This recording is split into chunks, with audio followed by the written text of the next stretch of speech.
Welcome, my name is Melissa. I am creating this video tutorial to be able to show those who are interested in learning how to make a ribbon skirt.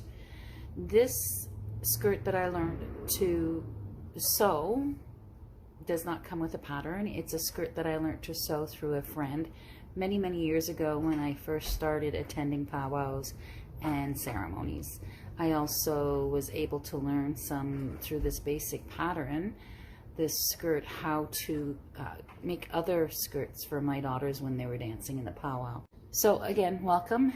Let me get this video tutorial started, and I hope through this you'll be able to make your own ribbon skirt and feel confident at the end of it. Thank you. Miigwech. So what we'll need to make this very simple ribbon skirt are a few items.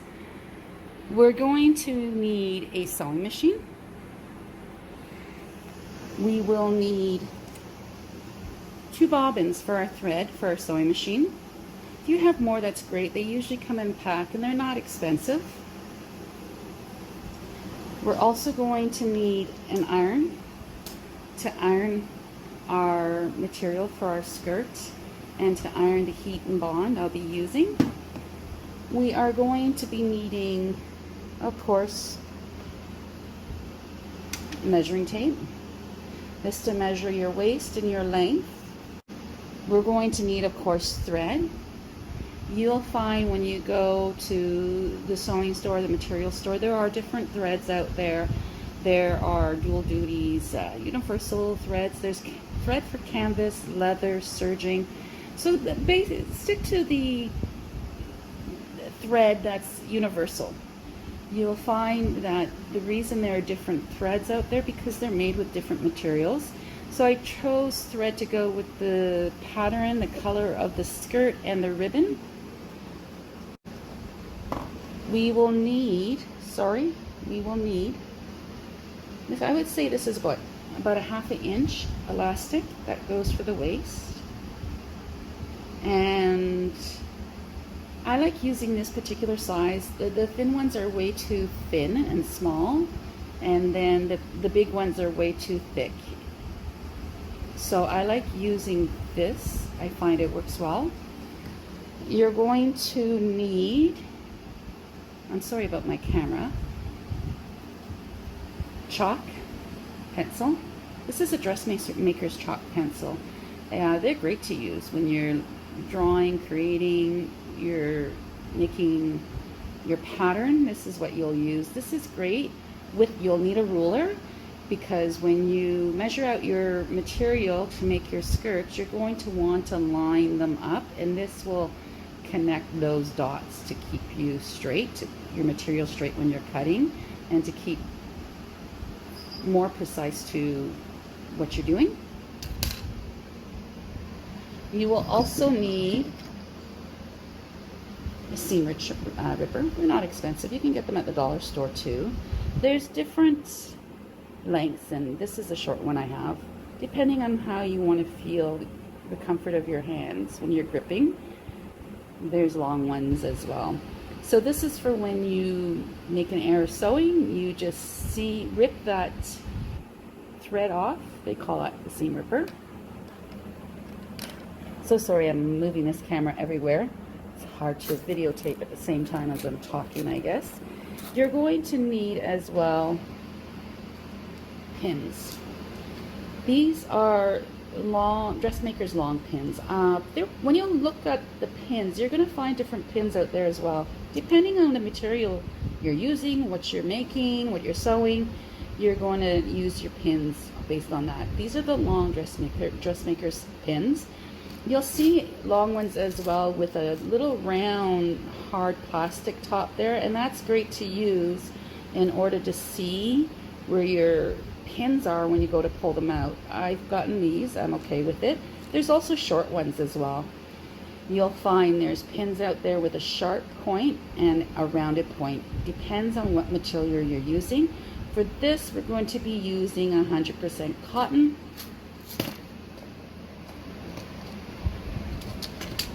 You're going to need a needle for your sewing machine.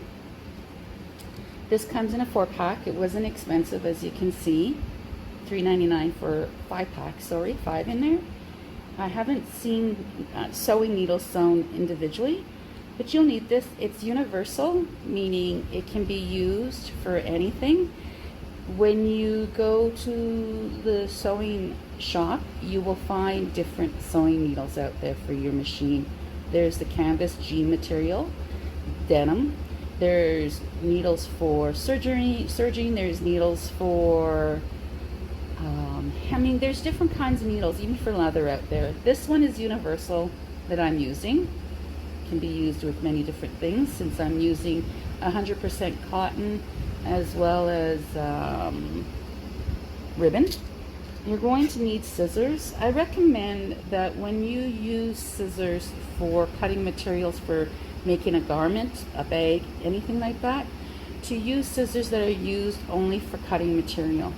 When we take our scissors and we use them for cutting plastics, papers, anything, and then we go to cut our material, it changes the sharpness, can make them dull. It also changes the alignment.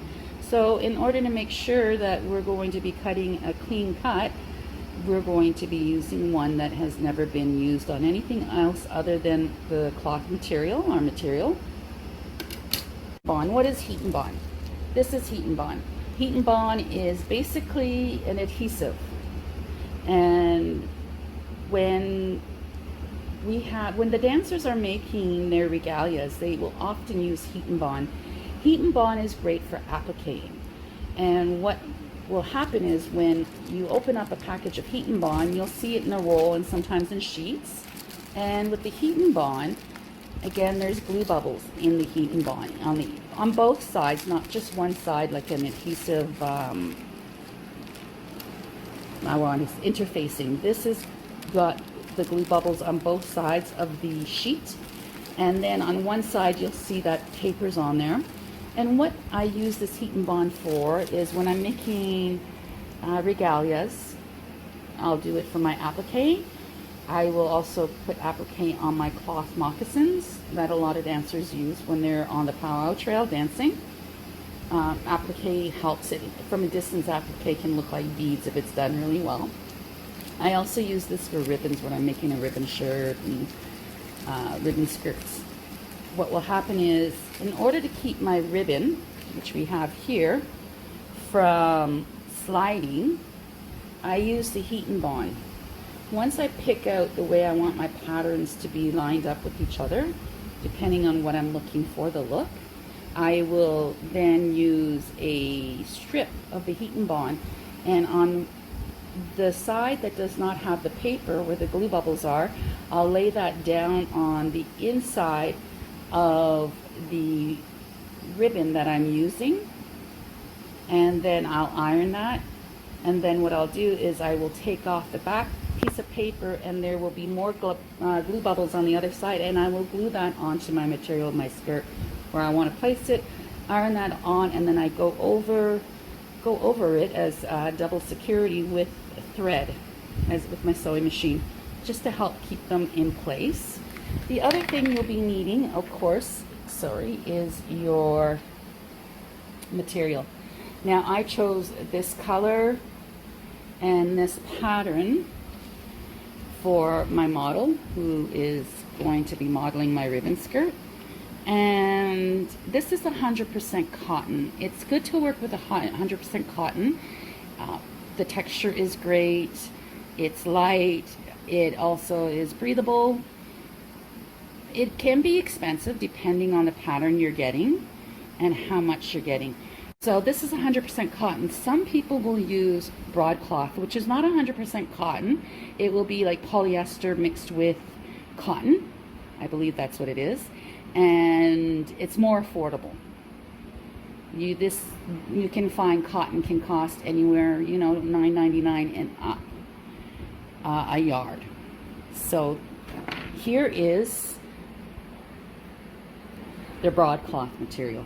It comes in one solid color, again, depending on what the ratio is between cotton and polyester, and they come in many different bright colors. A lot of people will use this as a ribbon skirt or part of the regalia, whatever the situation may be. This is what they do.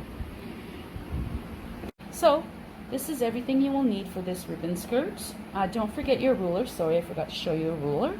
You'll need that as well when you are making the pattern of your skirt. So let's get started. As well, just please note that what you're going to do is when you buy your material, you're going to wash and dry it first. Often what can happen is when material is bought and someone makes a skirt and they don't wash it first, they wash it after they've made it, it can change the shape of the material.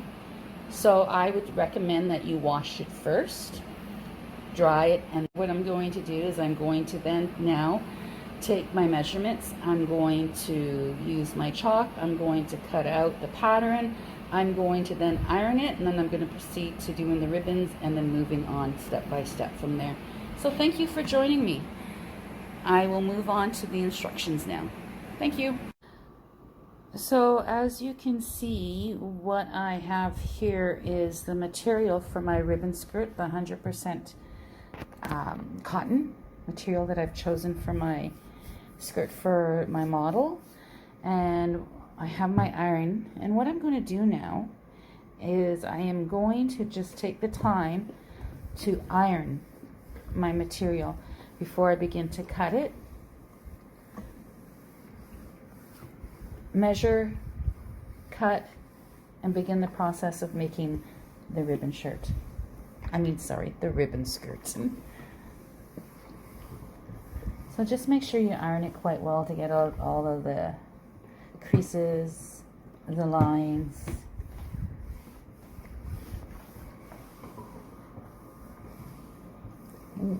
Most irons have a cotton setting on there, so I would suggest you keep it on a cotton setting, have some water in there and on steam to help with taking out all of the wrinkles and the creases and the lines. This will help to get a better cut to keeping to your measurements and your pattern. So as you will be able to see, I have ironed my material that I am going to be using for my ribbon skirt. So like I said, I've washed, dried, and now I have ironed. What I'm going to do next is I'm going to be measuring my material, and then I'm going to be cutting the material. So I'm going to be getting all those things prepared and ready for the step of sewing and putting together the skirt. So I've washed, I've dried, and I even ironed my 100% cotton material that I'm using for this ribbon skirt, this adult woman's ribbon skirt. And as you can see, I don't have a very big table, so it's hard to keep this, the material still and fully on the table. However, as you can see, I've done all of that. It looks like I may need to iron it again, but either way, I've washed, I've dried, I've ironed. I have already measured my model, and she is going to need a skirt for her 38-inch waist. So what I'm going to do now is I'm going to take some of the, of course I'm taking my scissors. I'm going to take the chalk. This is Seamstress pencil chalk. It's really great. It's wonderful to use to mark out your measurements.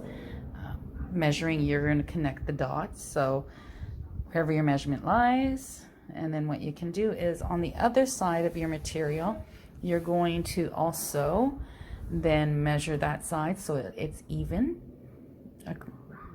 for what you want for your pattern, and then across the way connect the dots so it will be easier for you to cut your material to the size you need. I am also going to be using my measuring tape. This measuring tape, of course, as we know, will allow me to measure the material to the size I need, I'm going to begin to sew. So her pattern is going to be just, again, gathered elastic at the waist. What I'm going to be doing is I'm going to be making the ribbon skirt pattern where it's her measurement of 38 around. And then I'm going to be adding an extra 2 inches for the seam allowance across for the waist, and also for the length. Let's not forget there's the length of the skirt that has to be measured as well. And then I am going to add the seam allowance of 1 inch on each side of the seam. So we're going to have, actually where the elastic is going to go, we're going to have more than 1 inch. You're going to need, I'm going to say I'll take about 2.5 inches for the waist to put in for the elastic. But for the seams that you're going to be creating, you're going to need 1 inch extra for those seams. There's going to be a seam at the bottom of the skirt, and there's going to be a seam either one at the back or one on each side, whichever one you choose. The simplest way would just to have 1 seam that you would put at the back of the skirt, and that's it. If you want, once you have your measurements out, measured out on your material, you can fold that in half, iron it, and cut that down the middle, and then you can create 2 seams. But let's just try with the 1 seam, which makes it a lot easier. So with that 1 seam coming closed, what it is I'm going to have 1 inch on each side of that seam area that's going to connect, because that gets folded under, and you sew it to give you that clean edging on the seam. And then like I said, for the bottom as well, and then you're going to have more seam allowance for the elastic area to ensure that the elastic can fit through properly. So I'm going to get started in doing all of that. Along the way, what I'm going to do is take pictures, stop, and also take some videos. So let's start by preparing the material for cutting. So measuring out your waist and your length for the skirt that you're going to be making, and then we're going to make the seam allowance, and I will show you that next. So I don't know if you can see this right here. I'm just trying to show you my first marking for this ribbon skirt. This is where I've got my final measurements to be. And then what I'm going to do is go over to the other side of my material and mark it the same way. So what I did is I started out originally with measuring 38, and this is for the waist, 38 on the material, and that's going to be those original 2 markings there. So that is the waist size of my model, is 38. So I started out measuring 38, and then what I did is I divided the 38 into 2, which is 19. I'm sorry about that, guys, which is 19. And then I added in another 19 inches, because our waist for this skirt is going to be gathered by elastic at the top, and we're going to have 1 seam with the ribbons, the bias tapes, and that's it. So here's the waist with the 19 added onto the 38. So then we had, remember, as I said in the video earlier, we need to add another inch for each seam. Allow 1 inch for each seam. So what I did is I added in actually another 2 inches, because what will happen is I'm going to cut this, I'm going to fold in 1 inch, sew it, and that's the seam part.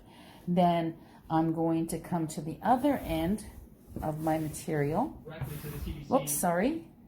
and I'm going to put in a seam here of 1 inch. So that's 1 inch on each side, and then I'm going to close it. So right now, that's the measurements I have. 38 is her waist, which I put the initial marking in with the blue pencil chalk that I have here. And then I added in another 19 inches, which is exactly the 38 divided by 2, which is 19 inches. And then I added in 2 more inches. So altogether, 38, 7, 1, 57, 58, that's 59 inches of material I've measured out for the waist. What I'm going to do next is I'm going to measure her length. So with this step, after ironing and cutting and measuring and all of that, the next step is to pin your hems. If you remember, I said to add in an inch around, inch for each seam or hem allowance to your measurements. So as you can see, I've pinned my seam here. This needs to be done in all areas. It's going to be done for your hem, it's going to be done for your seams, and we're going to wait till pretty much close to the very last as possible step to actually do this for the elastic waistband. But this is what we need to do, and then we can start sewing. Is iron, take your measurement of your inch of your seam and your hem, iron, pin it. For those who feel comfortable not pinning, you don't have to. Like I said, some people will pin the pin straight up and down. I like to pin it this way. Sometimes I will just leave the pin and it will go right over, the needle will go right over the pin, but also other times I'll pull the pin out as I'm approaching that area. What I'm going to do now, like I said, is I'm going to now sew each seam and the hem, and then I'm going to move on to the next step. So as you can see, I started sewing the seam that I pinned. I'm just using a straight stitch. It took me a little while to find the tension. I just got this machine, so I have to get familiar with it.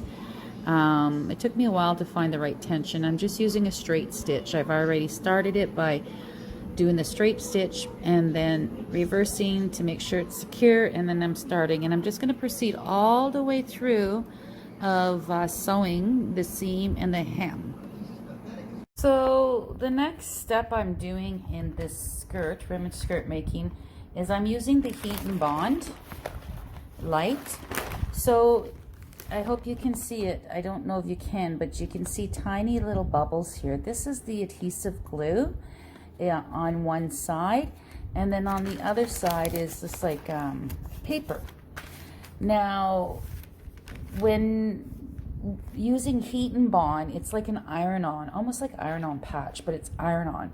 I like using it when I'm going to be working with the ribbons, and what I do is I take the dull side of the ribbon and I put it up, and then I take the Heat and Bond and I put it over the dull side of the ribbon, and you iron the part of the paper, and then you take the ribbon and you put it on the material and iron again, and the paper peels off, and there you'll have your ribbon skirt.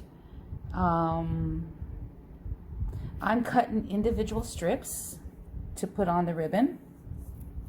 I use this because it helps to keep the ribbon still on the material, and then I can sew over it. Now, if you're a more comfortable, experienced sewer, you don't need to use the Heat and Bond. You can just go ahead and pin your ribbon on your material to the way you want it, and then just sew over it. I like to use this to help keep the ribbon in place rather than using a lot of pins. Now what I'm going to do is just put this where I want it to be, the ribbon. I got 3 different kinds of colored ribbons, and each of them I've peeled. This is a lighter pink. I'm going to peel it. So what I'm going to do is I'm going to show you how it works. I hope you can see me. So I did this with the ribbon, and as you can see, I'm now peeling the paper off the Heat and Bond, and there is the glue. So I peel this all the way off like I did with the others. I take the ribbon and I pattern the ribbon the way I want it to be. Sorry, maybe I'll do dark pink, light pink, and then the brown. So you could use any width of ribbon you want.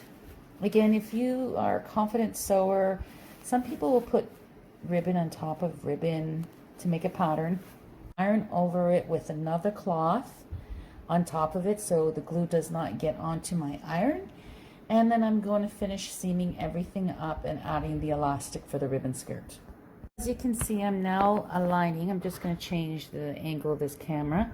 I'm now aligning my ribbon on the material for my ribbon skirt that I've gotten prepared and ready, which was measuring, ironing, washing, drying, ironing, measuring, iron again, and then I did the hem. I sewed up the hem, face cloth, tea towel that you can use, and I'm putting it over, and I'm just ironing like this because I don't want to get any of the glue on my iron. So this is what you would need to be careful with if you were to use Heat and Bond. Again, if you're comfortable not using any Heat and Bond or any adhesive to keep your ribbon still as you're sewing, that's your choice. You can use the pins. Okay, so now I've actually finished doing the Heat and Bond and ironed the ribbons onto the ribbon skirt. What I'm going to do now is I'm going to take a straight stitch and put it across each ribbon. I chose it this way. You can have your ribbons closer, you can have them one on top of another, whatever you choose as your pattern or design. I'm going to go all the way down each side of the ribbon on a straight stitch, and then I'm going to do a zigzag stitch to kind of give it an applique look, and that will secure it even more. And then right after that, I'm going to close it all up, the seam, and then I'm going to, but first, before I close it all up, the seaming, I'm going to take about 1.5 inches and seal that up like another, what seems like another hem, and I'm going to be putting the elastic through it, and then I'll seam everything up, shut it up tightly, and then the ribbon skirt will be done. So what I'm showing you here is the seam of the inside of the skirt. If you remember, I said to have an extra 2 inches added onto the width when you measure the waist and when you're purchasing and also cutting your material for your ribbon skirt, because you'll need an extra inch of seam allowance on each side of the material. So when you have that already, after doing the hem, you're now ready to, after sewing the hem, you're now ready to sew your seam.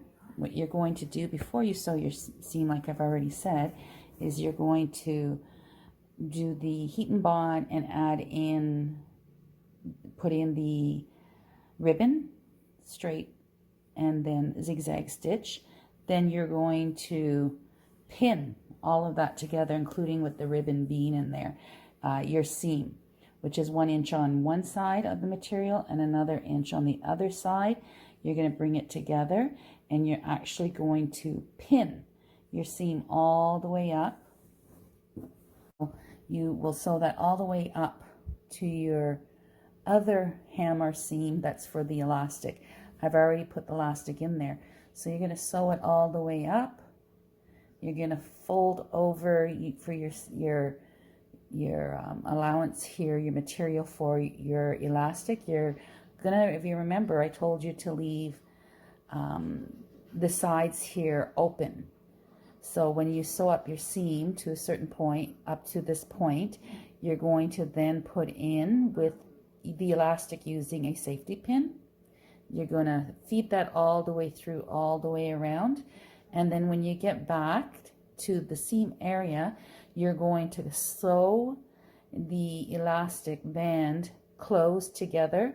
Then you're going to finish folding it over to do the rest of your seam. Remember to pin, straight stitch, and then a zigzag stitch for closing. For here, where you put your elastic band, and sorry, my lighting here right now is not the best. Oh, there we go. And for your hem.